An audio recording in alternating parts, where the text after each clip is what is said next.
I've owned this Precision Matthews PM-1236T now for going on about 5 years, and I just wanted to open the top cover up and just give you guys an update, see how it's doing. I would say I probably have somewhere around 1,000 hours or so on this lathe, and I just wanted to look at the top here and see, you know, this path where it oils the bearings. So you have a little indentation before and after the hole where the oil goes down into the bearings, and you can see how much metal shavings there is. I mean, these holes are designed to catch the heavier material before it drips down into the bearings, and look there how much metal is in it.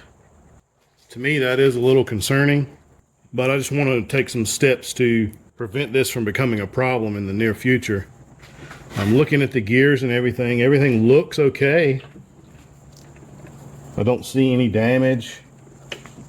The oil does look a little dirty, and I have changed it once already, so I may go ahead and change it again just because. So I'm just going to take this magnet here and run it through these troughs and just see what I can get out. So there you go. That's a good indication how much metal and grit. And I mean, I guess a lot of it could be just from the lathe wearing in, and I'm sure they're all this way to some extent. But I mean, this is not the industrial version of this lathe, whereas the 13-inch version, the 13-inch would be the industrial version. So this one's designed to be run, you know, maybe 10 hours a week or so, where the other one is a 40-hour-a-week lathe. So what I'm going to do is just clean this out real good, and I'm going to go back in and put some magnets inside of it, something that will help hopefully catch, you know, all this material in the future, so it will not drip down into the bearings and mess anything up.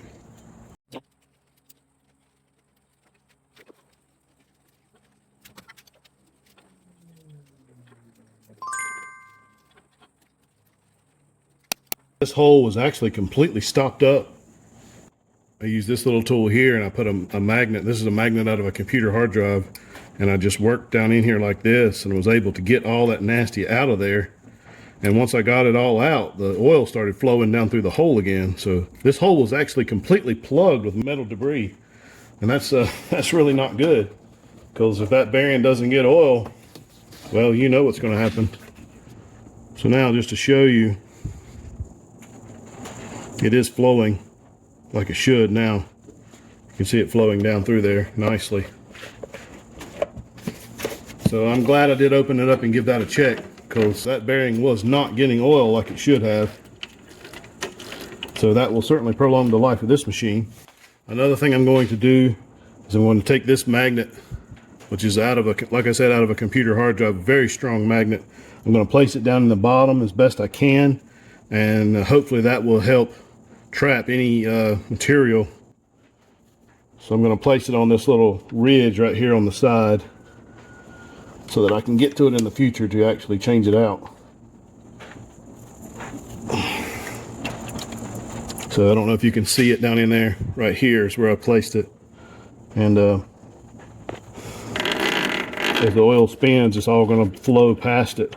As you can see, it's flowing over that way. And I can already see it's starting to trap some material. So hopefully this will help going forward to keep the oil a little cleaner.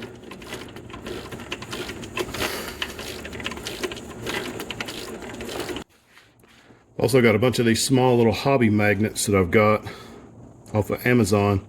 I thought I may just place those on those little troughs there, so that hopefully will catch any material before it gets into the bearings.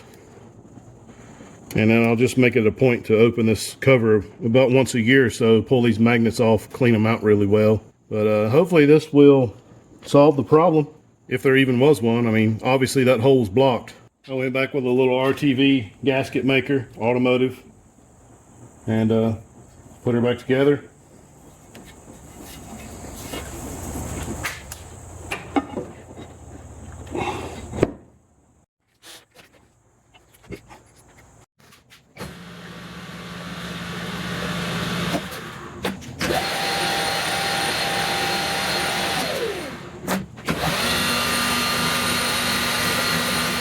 Overall, I am very pleased with this lathe.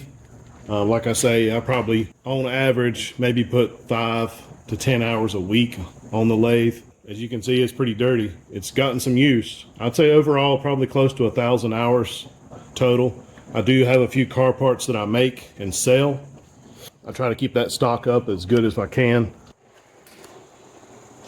There's probably a little over 100 pieces total in there. If you're interested in what they are, you can check them out on thisoldfarmshop.com. I plan to put out a 5-year review on the lathe here before long. For any of you guys that might be interested, leave me a comment down below what you would want to see in that review. I've had good luck turning hardened tool steel with carbide tooling. I do have the quick change tool post here, and it works great. This is the BXA style. I've got a nice selection of tooling for it up there. It's a 2-speed lathe. As far as in the back here, you can change the speed of the belt from high to low. I do keep it in low. Your fastest speed in low is 475 RPM, and I've not found a need to go any faster than that for what I do. You guys may be different. The quick change gears are very awesome.